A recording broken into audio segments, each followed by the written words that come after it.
சொல்றாங்க. ஏசு வெள்ளக்கார கடவுள்னு உங்களுக்கு யார் சொன்னா? முதல்ல ஏசு யூரோப்ல பிறந்தாரா, அமெரிக்கால பிறந்தாரா?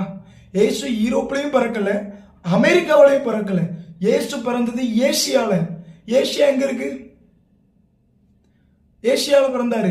ஏசியால எங்க பிறந்தாரு தெரியுமா? பெத்லகேம்ங்கிற இடத்துல. பெத்லகேம் எங்க இருக்குன்னா இஸ்ரேல்ல இருக்கு.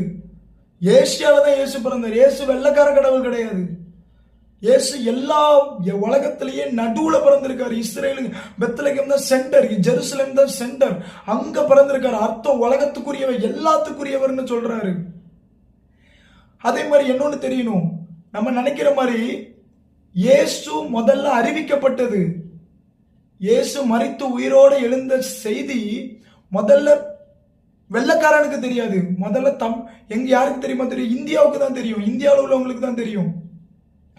தோமா கிறிஸ்து பிறந்த பிறகு 52வது வருஷத்துல இந்தியாவுக்கு வந்தார், கேரளால வந்தார்.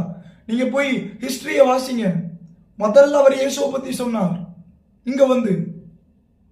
அதுக்கு பிறகு கிபி 100ல தான் யூரோப்புக்கு அறிவிக்கப்பட்டது. நம்ம எல்லாருக்கும் தெளிவா தெரியணும், இயேசு வெள்ளக்கார கடவுள் கிடையாது. வெள்ளக்காரனுக்கு தெரியறதுக்கு முன்னாடியே நமக்கு தெரியும் இயேசுவை. இது எல்லாரும் தெரிஞ்சுக்கணும். சரி, இன்னும் சில காரியம்